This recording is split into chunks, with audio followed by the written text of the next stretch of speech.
5 August পরবর্তী সময়ে যে জেনারেশনটা গুপ্ত রাজনীতি ঢাকা বিশ্ববিদ্যালয়ে করে গিয়েছে শুধুমাত্র একক আধিপত্য বজায় রাখবার জন্য, নিজেরা গুপ্ত থেকে অন্যান্য সংগঠনগুলোকে রাজনৈতিকভাবে নিষিদ্ধ করার অপচেষ্টা চালিয়েছে, কিন্তু তারা ব্যর্থ হয়ে পরবর্তীতে যখন তারা প্রকাশ্যে এসেছে গিয়ে দেখলাম তাদের প্রধান প্রেসিডেন্ট সেক্রেটারি সহ ম্যাক্সিমাম ছাত্রলীগের সাবেক নেতা। একমাত্র রাজনৈতিক ছাত্র সংগঠন বাংলাদেশ জাতীয়তাবাদী ছাত্রদল বিগত 6 আগস্ট থেকে আজ 2025 সালের এই আগস্ট মাস পর্যন্ত দাঁড়িয়ে একমাত্র রাজনৈতিক ছাত্র সংগঠন যাদের গণঅভ্যুত্থানের পরিপূর্ণাঙ্গ স্টেক থাকার পরও সেই স্টেককে কাজে লাগিয়ে, সেই অধিকারকে কাজে লাগিয়ে রাষ্ট্রে কোনো রকম অনধিকার চর্চা করিনি, কোনো হচ্ছে যে সচিবালয়ে যায়নি, কোনো মন্ত্রণালয়ে যায়নি, কোনো অধিদপ্তরে যায়নি, একমাত্র রাজনৈতিক ছাত্র সংগঠন। আমরা আমাদের স্বচ্ছতার সম্পূর্ণ প্রমাণ, প্রাথমিক প্রমাণ আমরা কিন্তু দিয়েছি জাতির সামনে। তাছাড়া বাদবাকি যত সংগঠন আপনারা দেখতে পাচ্ছেন প্রত্যেকে কিন্তু বিভিন্নভাবে এই রাষ্ট্রে অনধিকার চর্চার চেষ্টা করেছেন, সেগুলোর প্রমাণ কিন্তু আছে।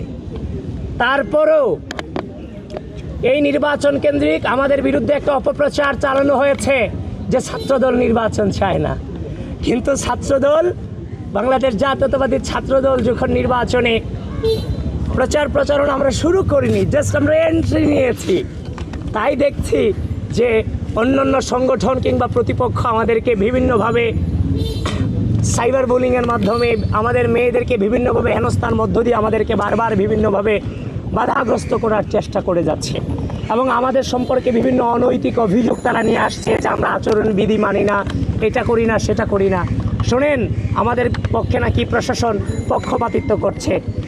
এই প্রশাসন যদি কোনো পক্ষপাতিত্ব করে থাকে তাহলে প্রশাসন প্রথমে পক্ষপাতিত্ব করেছিল গঠনতন্ত্র অনুযায়ী, কারণ এই গঠনতন্ত্রের উদ্দেশ্য ছিল, এই ডাকসুর গঠনতন্ত্রে লেখা আছে, ডাকসুর উদ্দেশ্য হচ্ছে স্বাধীনতা, মহান মুক্তিযুদ্ধ এবং স্বাধীনতা সংগ্রামের যে আইডিওলজি সেটাকে সমন্বিত রাখা।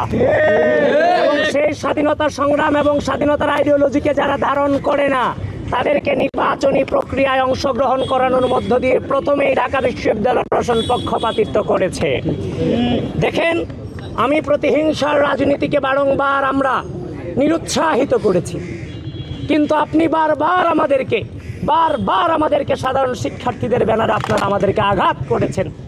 আমাদের বিশ্ববিদ্যালয়ের মাটিতে আমাদের পোস্টার থেকে শুরু করে এভরিথিং বিভিন্নভাবে আমাদেরকে বেশিং করে আমাদের মুক্তিযুদ্ধের যে মহান নেতাদের পোস্টার আপনারা পায়ের নিচে ফেলে আপনারা পা দিয়ে পাড়িয়েছেন। তারপর আমরা অনেক ধৈর্য ধরেছি, বারবার শুধুমাত্র প্রকৃতির হাতে ছেড়ে দিয়েছি। তো আমাদের বিরুদ্ধে যে আপনারা অভিযোগ আনছেন সেটা কোনোভাবেই কোনো অভিযোগের মধ্যেই পড়ে না। এখনো পর্যন্ত একমাত্র সংগঠন আমরা সুশৃঙ্খলভাবে সকলকে মর্যাদা দিয়ে এই নির্বাচন প্রক্রিয়ার সামনের দিকে আমরা অগ্রসর হচ্ছি। প্রিয় বন্ধুগণ, আমি শেষ পর্যায়ে আছি। 5 আগস্ট পরবর্তী সময়ে যে জেনারেশনটা গুপ্ত রাজনীতি ঢাকা বিশ্ববিদ্যালয়ে করে গিয়েছে শুধুমাত্র একক আধিপত্য বজায় রাখবার জন্য, নিজেরা গুপ্ত থেকে অন্যান্য সংগঠনগুলোকে রাজনৈতিকভাবে নিষিদ্ধ করার অপচেষ্টা চালিয়েছে, কিন্তু তারা ব্যর্থ হয়ে পরবর্তীতে যখন তারা প্রকাশ্যে এসেছে গিয়ে দেখলাম তাদের প্রধান প্রেসিডেন্ট সেক্রেটারি সহ ম্যাক্সিমাম ছাত্রলীগের সাবেক নেতা।